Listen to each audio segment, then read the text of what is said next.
Good evening, listeners. This is Professor Jonas Armitage, and you're listening to Stories from Dark Places. If you're not familiar with our radio format, it's perfectly understandable. You see, out here in our cozy little valley in Innsmouth, our radio broadcasts don't always reach the outside world.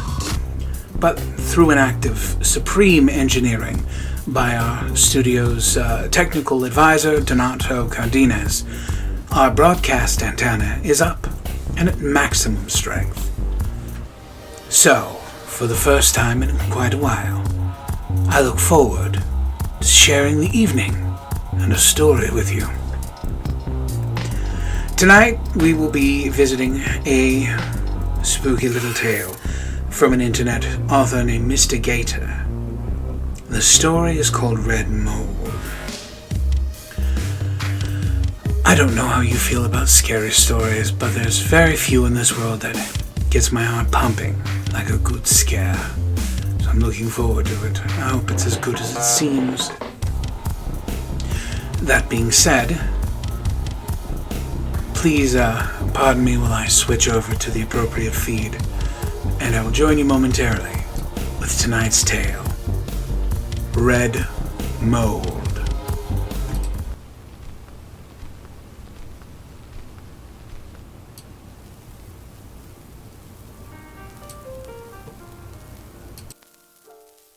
How I've searched for words to tell you how you thrill me through and through, how your very touch excites me when you do the things you do.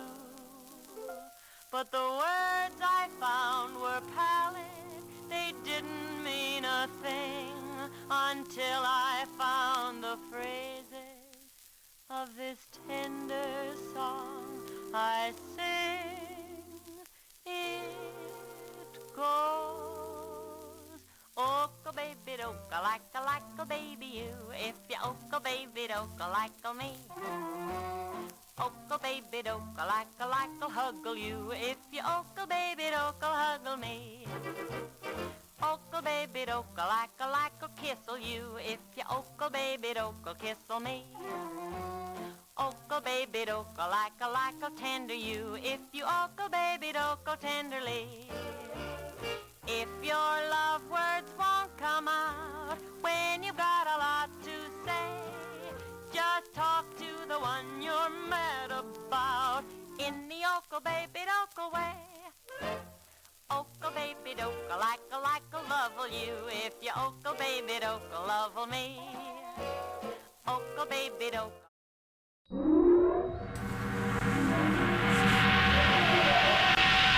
I was never one for superstitions, but the events of the last few months have drastically changed my outlook on the cosmic forces at work in this world. It began last year when my best friend Lonzo and I had decided we'd had enough of our lives in South Florida and both pursued new careers in beautiful Butte, Montana. We'd been friends since we were kids, and neither of us was happy with where our careers were at age 25. Myself a substitute teacher in the Miami-Dade public system, and Lonzo working construction after a serious knee injury had ended his chances of playing shortstop in the majors. We both had always loved the outdoors, along with our buddy Brian, who we called Brain due to his ridiculous intellect. The three of us had taken trips out west every summer since we could drive, trying to plan them around Lonzo's baseball schedule. There was something about getting off the grid for a week or two that grounded us and reminded us who and what really mattered in life.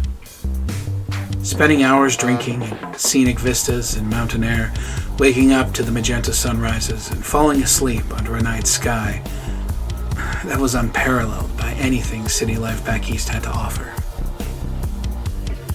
Though Brian would have loved nothing more than to join us on our elevated adventure out west, he was finishing up his PhD in molecular biology from the U of Miami and working full-time in one of the premier biolabs on the East Coast.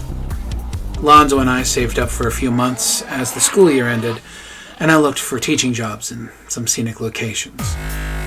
Finding work for Alonzo wouldn't be a problem, so we based our destination on somewhere I could land a full-time teaching gig.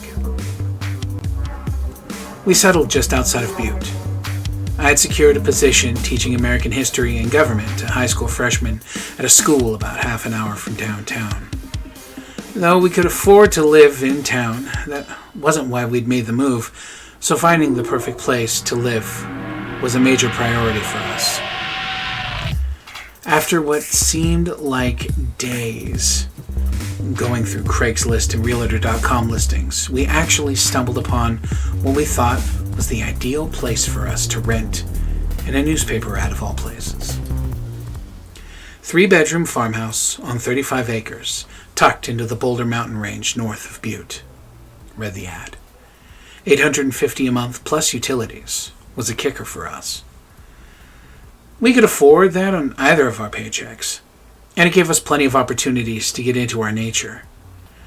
The location was only about a half an hour drive from the high school that I'd be teaching at, and 45 minutes from the drill site Lonzo had signed on to as a roughneck. I joked with him about how they call it a roughneck for a reason, and that he would spend 2 weeks straight at the site sometimes. And Alonzo said it couldn't be any worse than building high-rises in Coral Gables, and the money was way too good to pass up. Before we signed our lease, we met with our soon-to-be landlord to put down a deposit and check out the house. Henry Wilson looked to be in his late 40s, early 50s, with salt and pepper shoulder-length hair, a broad athletic build, and cold gray eyes. When he showed up, you could tell he wasn't used to dealing with minority populations, and Alonzo Ramirez was a 6'2" Afro-Cuban who stuck out like a bull on a dairy farm in the very, very white rurals of Montana. Nonetheless, Hank didn't seem to mind after the initial shock of meeting us. "You two are most certainly not from around here," Hank said, probably noticing my serious tan and Lonzo's obvious South Beach vibe.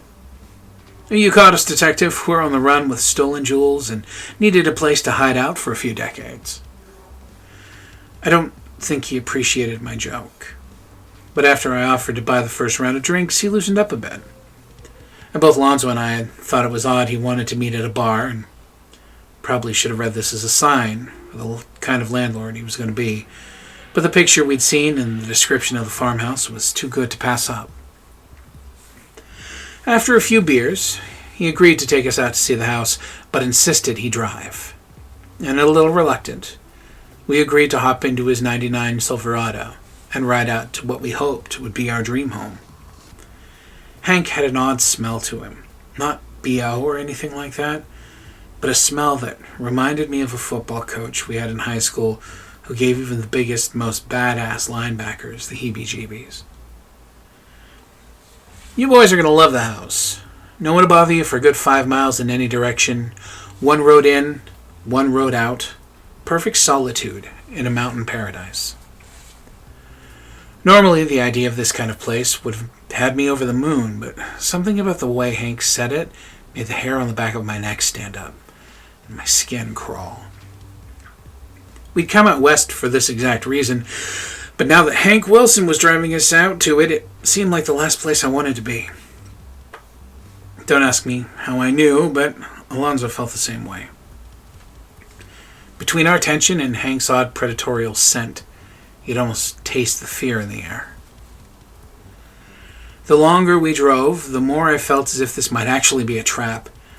But I remembered trying to come up with reasons for why we needed to go back to town, and Hank insisted we see the place and that it wasn't much further. It was at this exact moment I noticed that Hank, much like a high percentage of men in Montana, was packing heat. From the look of it, he had a Smith & Wesson 357 on his right hip. I recognized the model because my uncle had one as his service weapon in the Florida State Police. It didn't take long for Hank to notice both me and Alonzo staring at it. "Bears and coyotes," he said. "You'd be wise to invest in some type of firearm yourselves, though there's a good chance that if you put one in the wrong spot of a grizzly, it'll just piss him off." His joke actually lightened the mood a bit, and finally the house came into view. It wasn't as much a farmhouse as it was an old Victorian, sitting up on top of a hill tucked against the backdrop of some of the most beautiful country I'd ever seen. A grove of pristine pines, lush with needles and as dense as a swarm of bees, not 50 yards from the back deck. The house itself reminded me of the Marston house from Stephen King's Salem's Lot, but I was hoping the location wasn't infested with vampires. Little did I know, the horrors that awaited me were far more terrifying. Hank gave us the full tour, explaining that old places like these were way out here in the woods, and they had a few important rules. The first was don't use the fireplace, as it worked, but it was far too great a risk of a house built from Douglas firs in 1892. Second was that we couldn't change any of the original woodwork, paint the walls, or remove wallpaper. Nearly everything was original to the house, and the owners hoped to restore it and sell it one day. Third was that the internet and cell service were spotty at best, but that there were a couple of cafes in the nearby town of Rockwood that had free Wi-Fi. Last was the basement, off limits to tenants. The owners still had several things of value there, and Hank would have to come out and transport from time to time, so they should also expect to see him there a decent bit. All things considered, the place was amazing. It felt like something out of another time period. And the fact that it still had a lot of the old school charm and furnishings, not to mention the pictures of what we assumed were long dead former family members, still on the walls, gave it a friendly and macabre mystique. We thanked Hank for showing us around and asked him how soon until we could move in, and he told us as soon as our deposit check cleared, we could start moving things in. We went back to our hotel and called Brian to let him know the great news. "Brian, this place is amazing," I told him excitedly. "Yeah, amigo, you should absolutely love it," Alonzo chimed in from the bathroom. "I've told you guys a million times to stop calling me Brain," he chuckled. "Only joking." "And whatever you say, Brain," Alonzo and I said, in matching sarcastic replies. "I can't wait to come check it out, maybe right before school starts up or during your fall break. Things are just a little crazy at the lab right now," he said with some resentment. I could tell he wanted to be on the adventure with us, but he was living his dream, and we were happy for him.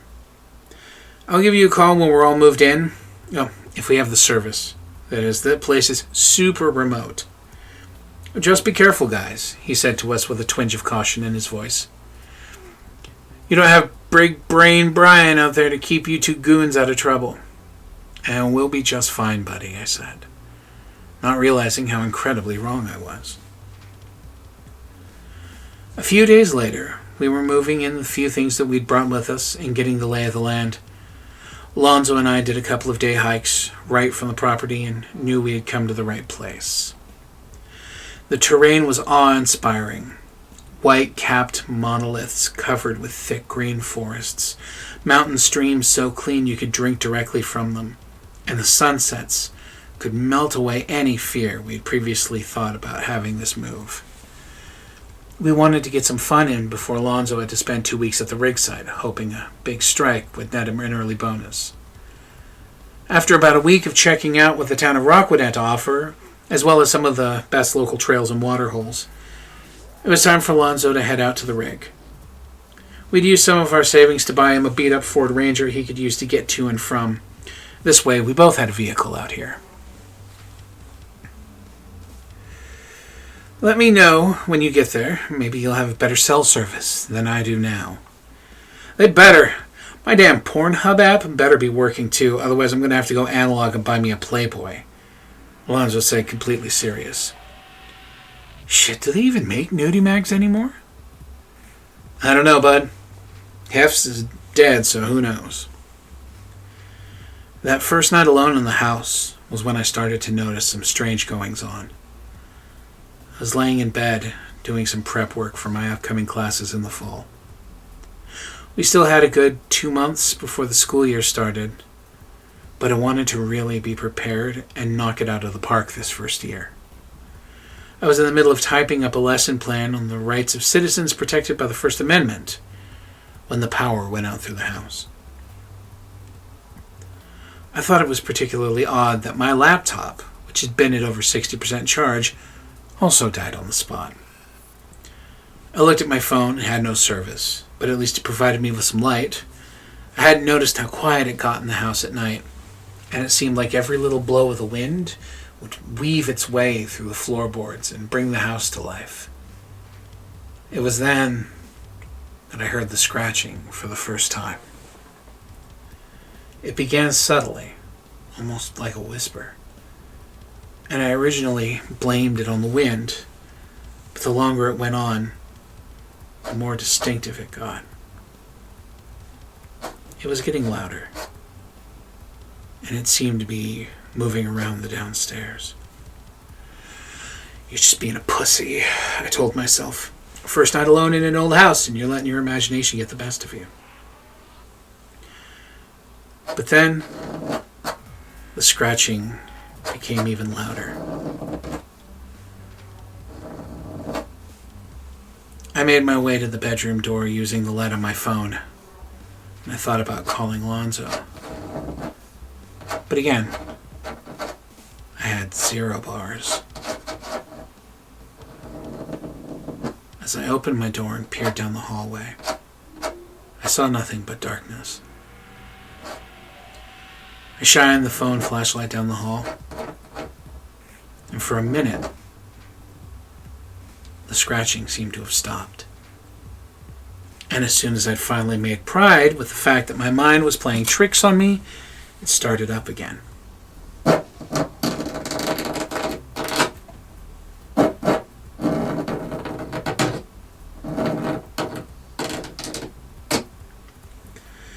At this point, my heart was pounding between my ears, and I was having trouble focusing, but I knew where the scratching was coming from. I slowly made my way down the stairs and was standing at the basement door, and it was louder now.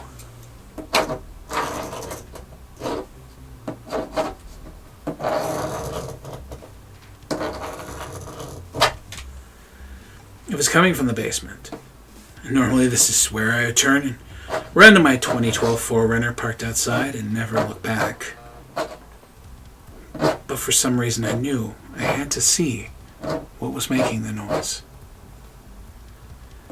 I approached with caution, and almost as if the higher powers wanted me to give them a show.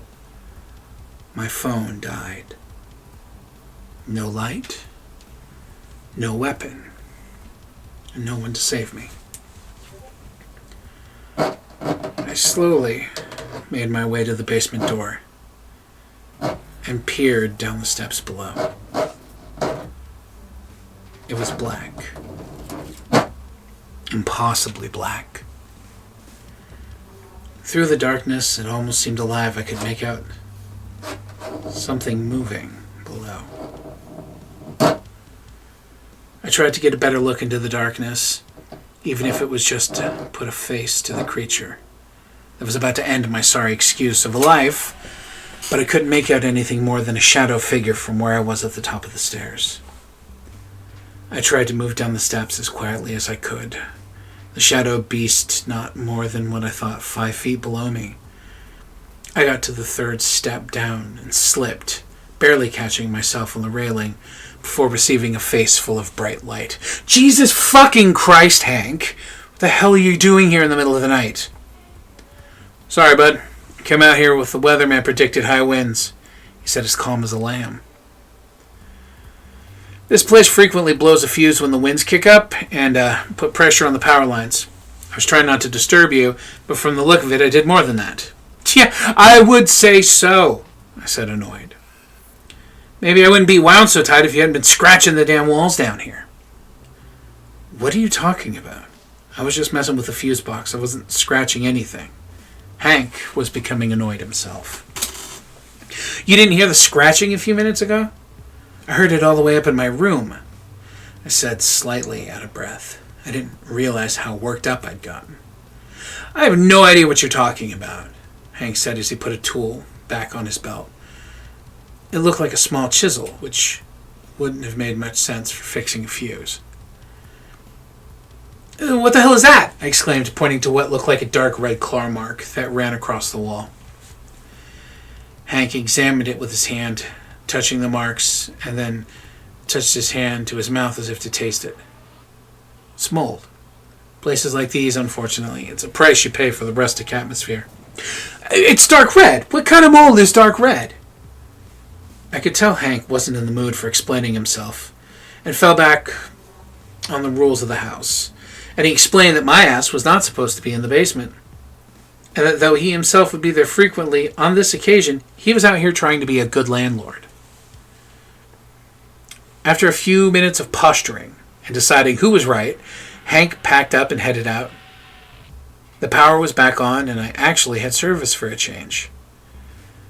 After I saw Hank's headlights make their way off the property and back towards town, I went back to the red mold on the wall of the basement stairs. I touched it and was surprised at its consistency. It was almost like a gelatin, or some type of ooze, more than a plant. I'm no botanist, but this was nothing like any mold I'd ever seen before. And the fact that it was on this wood, ingrained in what looked like scratch marks from fingers, or better yet claws, made it even more bizarre.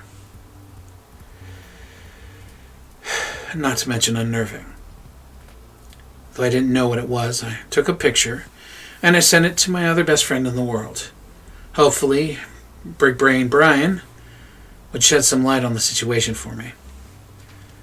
But unfortunately, I'd have to wait for answers, because as soon as I was able to send him the photo, I lost service again.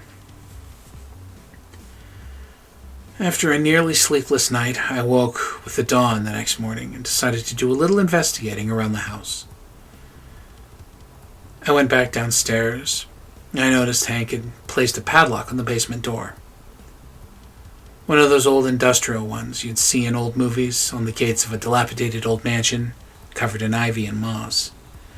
I lifted it up, and its weight was substantial. I decided it wasn't worth my time or the possible conflict with Hank to mess with it any further.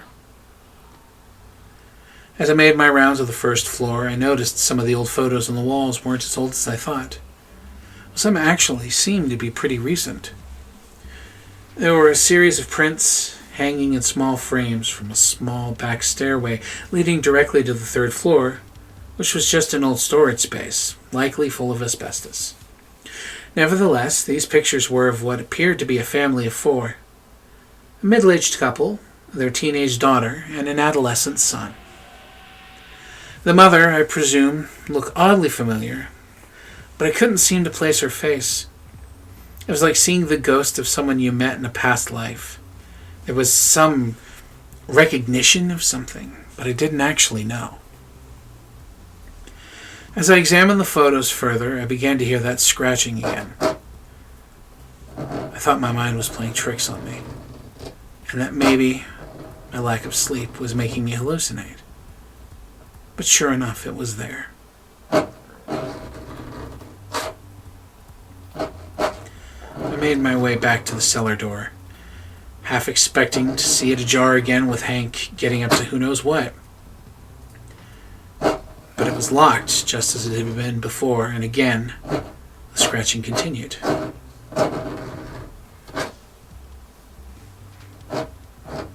I inched closer to the door, trying to hear if anyone was down there. But nothing.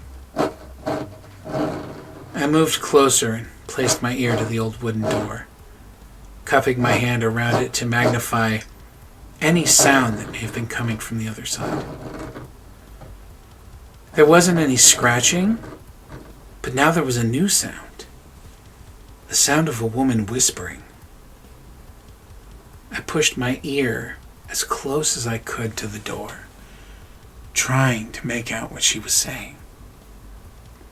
"Hello? Is someone down there? Do you need help?" The whispering stopped. My heart was pounding in my chest, and I could feel someone there. I couldn't be imagining this, but Jesus, what the hell was going on? I waited on bated breath for a response, but none came. And then all of a sudden, I had service again. "Yo, what's cracking, Montana Max? How's life in Big Sky Country?" "Brian, you have no idea how good it is to hear your voice. Things have been great, but also a little weird. Did you get that picture I sent you? Yeah, man. Really odd-looking mold. Never seen anything like it down here. That being said, I'm not super familiar with the flora of the mountains west. I was a bit surprised by the answer. Brian wasn't one to easily admit defeat in terms of something testing his intellect. Which is why what he said next made a lot of sense. So since I've never seen anything like it before, and neither have the colleagues I showed it to, you think you could mail me a sample? Mail you a sample? Why? Because you know I love a good mold mystery. No, jackass, because it's something I've never seen before, and you know how I get with plants. If it's something rare, I could include it in my current research. I paused for a few seconds before responding. All right, what do you need me to do? He explained the process to collect the sample and send it to him.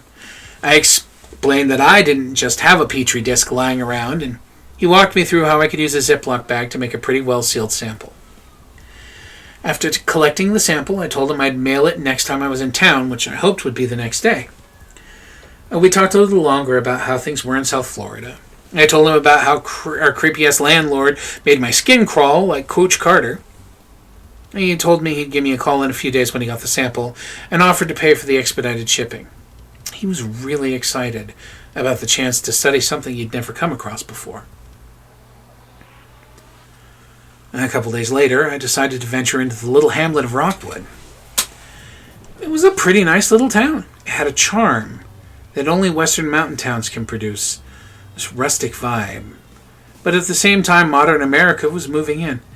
It had plenty of coffee shops and cafes, and as Hank had mentioned, they advertised free Wi-Fi. There was a Starbucks, a couple other popular chain restaurants, at least half a dozen outdoor enthusiast shops, all within the 4 square blocks of downtown, quote-unquote. I was already familiar with the charming Mel's place from our first encounter with Hank, so I figured a second stop might be a good chance to find out more about the town and the house I was living in. I was more than a bit surprised to see almost a full crowd at the bar at 11 a.m. on a weekday.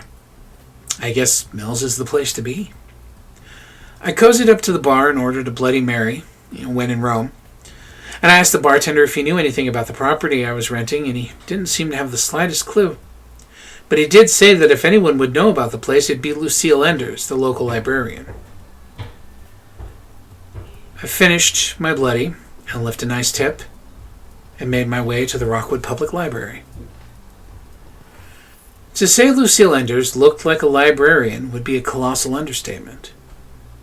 A middle-aged woman with curly brown hair and a tight bun, half-moon glasses complete with chain, and a white collared shirt poking out of a gray crewneck sweatshirt that read, and I shit you not, I love books. She had 3 different reference books open in front of her, consulting one, then the other, before jotting down some notes. And as I approached the front desk, I caught a whiff of her perfume, strong enough to gag a stripper. And when she noticed me approaching, she closed her books and slid them off to the side. "Good afternoon. What can I do for you?" she said as she covered the title of one of the books she'd been reading. The perfume made a lot more sense when I realized the title of the side of the book, The Kama Sutra. It didn't take long for me to realize this woman was on the prowl, and I must have been right in her wheelhouse because she was laying it on thick. After a few minutes of chit-chatting, she even showed me her favorite position from one of the other sexual manuals, as she called them. Truth be told, I thought about inviting her back to the house, which actually reminded me of why I was there in the first place. I explained where I was staying and asked if she knew anything about the place. And Lucille said that she was familiar with the house, and the last she knew of, there had been a family living there. She gave the impression that they lived very off the grid, and said they almost never came into town, but when they did, they always checked out books from the library. She said the parents got books on sustainable lifestyle and doomsday prepping, and that they were always very polite. And this is where things got a little spooky. Lucille said the family had disappeared a while back without a trace, and the police had gone out to the house and found no clue as to where they'd gone. Almost all of their things had been left behind, including the library books that they had left very well overdue. They searched for them in the nearby wilderness, but no one really knew them, and those that didn't think it would be out of the realm of possibility for them to just pick up and go. She did say that they had an old Winnebago that they had sometimes drive into town, and that it wasn't left at the house, which is why the police didn't really search very hard to find them. All of it seemed a little sketchy. But this is what she knew. At the end of our conversation, I thanked her for the info and said maybe I'd see her around. She blushed and gave me her number in case I needed any more information about the town. As I made my way back to the house, I wondered about the woman I'd seen in the family picture. The one who I felt I recognized but couldn't quite place. And I wondered if she could have been the mother of this family that up and left town out of nowhere. That night, we had another pretty serious windstorm, and I wondered if Hank would be out again to fix the breakers. For hours, I laid in bed trying to ignore the sound of whispers in the walls. I blamed it on it being an old house, but I couldn't shake the feeling that I wasn't alone. The power kicked off with the high winds, so I occupied myself by working my way through the house, lighting several candles and a few kerosene lanterns that Hank had been kind enough to lend me after his last trip out. And once again I found myself making my way down to the basement, in the glow of the lanterns, drawn by the sounds of the scratching. This could not actually be happening. I was a grown man letting a spooky old house and the disappearance of the previous inhabitants let my mind play tricks on me. I was so delirious I didn't even realize I'd walked all the way downstairs and was just a few feet away from the basement door. The scratching was louder now.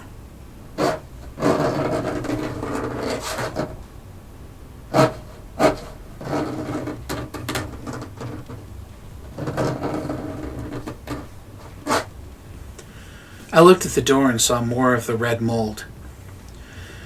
This time, though, it resembled more of a handprint by the handle than scratch marks. It was at this point I heard the whispers again. This wasn't in my head. I was of sound mind and a rational man, and I was still convinced that there was someone or something whispering to me from the other side of the door. I had never been so afraid in my life. But at the same time, I couldn't run. I needed to know what was going on the other side of that door. My stomach twisted in knots. My palms were greased with sweat. I tried to gather my nerves and put my ear to the door. And the whispering stopped. It was replaced with a very distinct sound. The sound of human nails scratching into wood.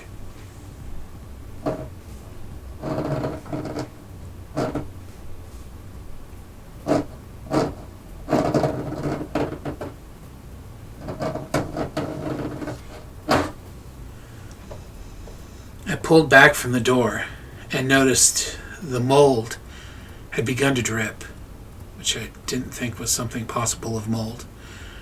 I reached to touch the red handprint just below the handle when something that had been quite rare happened.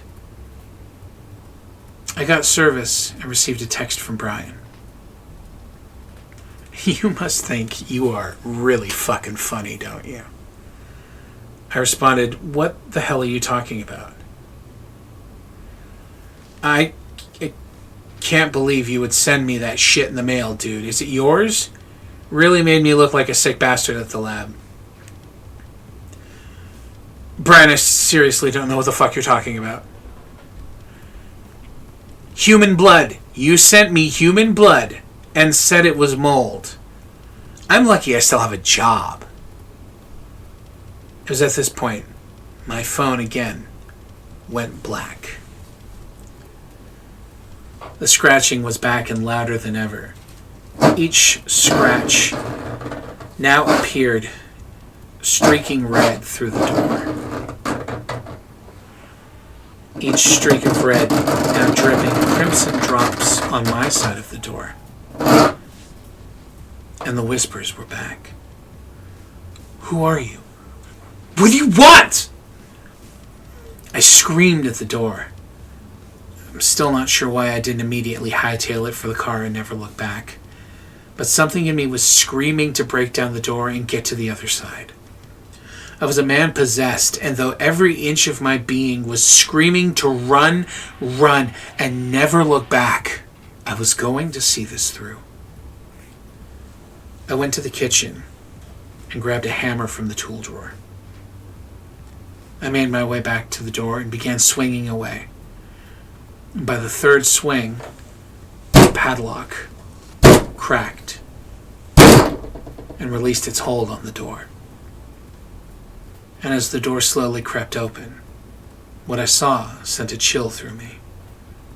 Blood-red scratch marks all over the walls of the stairwell, leading down to the cellar. The scratching and the whispers were coming from the other side of the wall. And at this point I had firmly decided that I would not be getting my security deposit back, and started bashing into the plank board wall. Each second, more of the stairwell wall came down until I could start to make out something inside of it. And at this point I was dripping with sweat, covered in debris and red mold, and praying that maybe at some point I'd wake up from this nightmare. And though I didn't have service, my phone flashlight still worked perfectly. I slid the hammer into my pocket, peered behind the drywall into the depth of the house itself, like peeling back its skin to see what made it tick. And what I saw is forever burned into my mind. And I'm not sure that there are enough therapists in the world to help me unpack the anguish of it all. It was a corpse. Or rather, it was several corpses. The closest to me was unmistakably a woman, and I knew exactly who it was from her floral dress, the same she was wearing in the framed picture upstairs. It was at this moment I remembered why I recognized her. It was her eyes. She had that same cold gray cast to her eyes as Hank. And I backed up the stairs in horror until I felt the blade work its way between my ribs. "I see you've met my sister and her family," Hank whispered in my ear as the knife plunged deeper into my abdomen.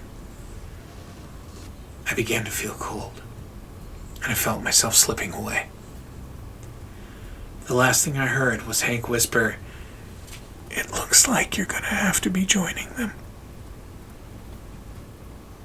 He threw me down the stairs, but thankfully I blacked out after the initial contact.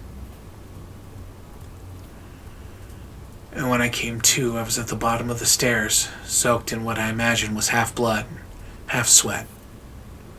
Hank must have thought I was already dead, because he'd already started patching up the wall. I'd been out a while.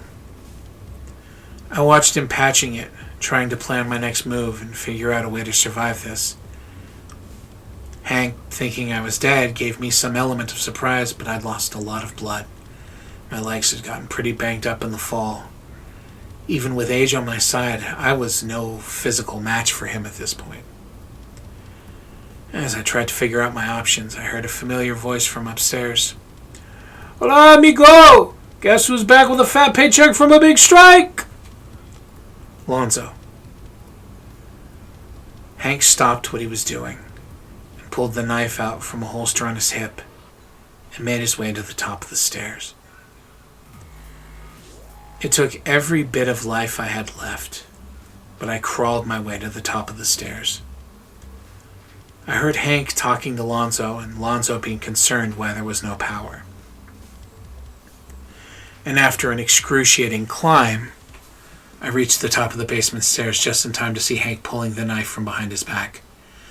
I managed a half-choked shout, "Lonzo!" He has a knife. And I was too late. Alonzo was quick to react, but Hank was already plunging the knife between his shoulder blades. Thank God Alonzo was a monster of a human being and managed to turn around and tackle his would-be murderer. And as I heard them struggle in the next room, I forced myself to summon every last bit of strength I had left to get to my feet.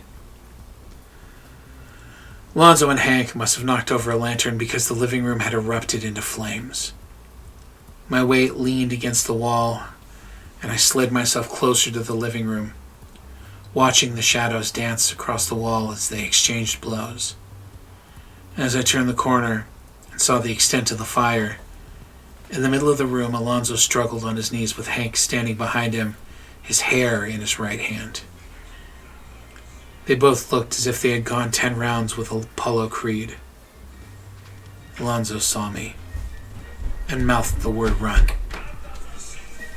It was almost as if everything began to make sense, because as he did, I heard the scratching again.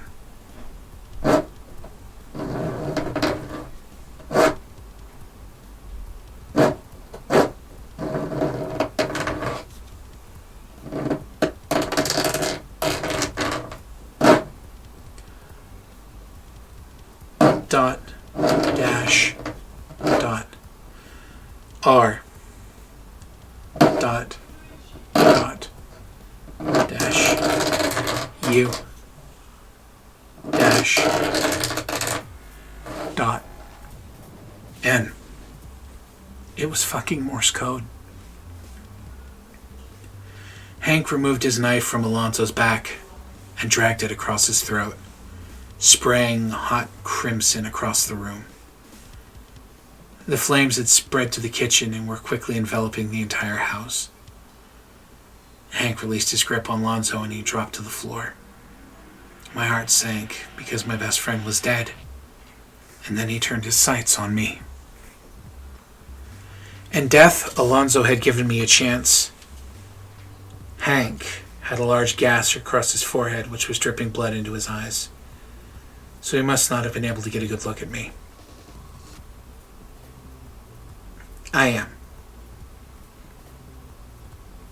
I'm sure if it was rage or hate, the fact that he was a psychopath, murdering lunatic, killed his family, I don't know what, but he charged me. And he didn't realize that I had the hammer. A few steps before he reached me, he raised the knife, ready to bury it in my skull. And although I had used up every last bit of my energy dragging myself up the stairs, I somehow found another wind, and I swung the hammer. And it was as if Lonzo was holding me up and guiding my arm. It made direct contact with Hank's jaw, and teeth and flesh flew across the room like candy from a piñata. His knees went limp and he hit the floor hard. I turned him over and looked him in his cold gray eyes, jaw slack at the side of his face, gnarled in a jar, blood and drool spilling out. And even now the hate in his gray eyes burned, and I swear they went from gray to red just like the mold. "Go to sleep, you son of a bitch," I said as I buried another hammer thrust down, removing his jaw from his face. I dropped the hammer and dragged myself out of the house as the flames stretched into the second floor. I regret not pulling Lonzo out with me, but I knew that if I died in that house, he died for nothing. I made it out to the front yard, the house burning down behind me, its beautiful Victorian frame engulfed in flames. They poured from the windows. It was just as Hank had warned. The entire structure was feeding the blaze like ravenous hyenas taking down a wounded gazelle. It didn't take long before the entire structure collapsed in on itself.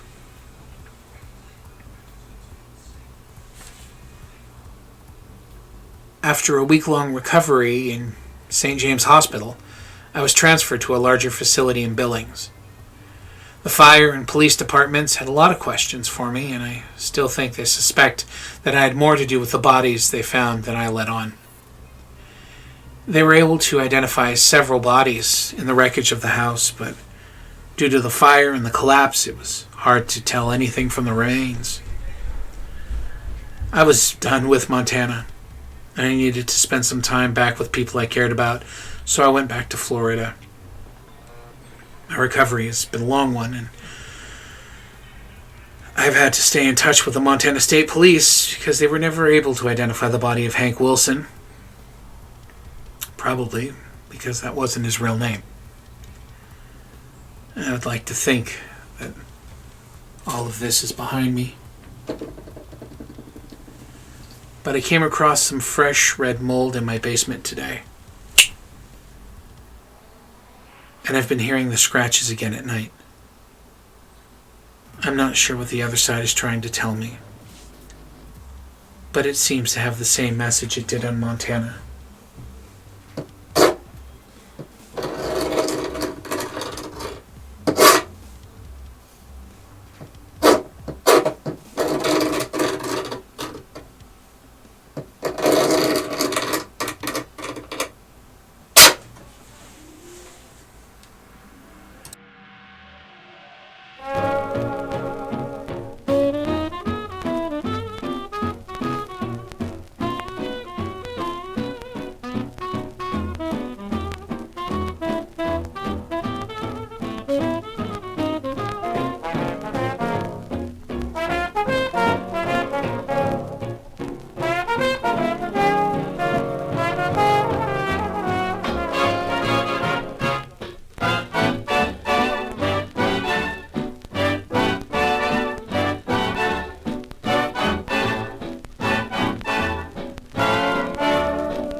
That was a good one, don't you think? I do love something. I love a story that has such a tactile sense to it, as a scrape or a sound, something innocuous and simple, but in the context of things so much more meaningful and mildly terrifying. I enjoyed that. I hope you all did as well. It's been a while since I've been able to share a story with an audience beyond this little hamlet. And I do hope that, powers willing, the radio will maintain its work, the tower will continue to function, Donato will not electrocute himself again, and we'll be able to bring you another story soon. But that's all the time we have now, it seems. Thank you all for coming tonight, and I do hope to see you again the next time we take to the air. So good night, listeners. And please remember, the next time you find yourself stirred from sleep and plunged in the dark, drawn to the darker areas of your home by an ominous creak or crack or scrape, and you remember these words: there's nothing to be afraid of. After all, some of the best things only happen in the dark.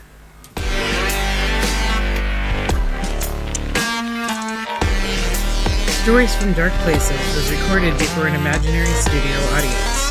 All stories performed on this podcast have express written consent from the original author. Jonas Armitage, his studio manager, and the entire staff of WZHP Radio Innsmouth are fictitious characters, and it's probably for the best that you continue to believe that.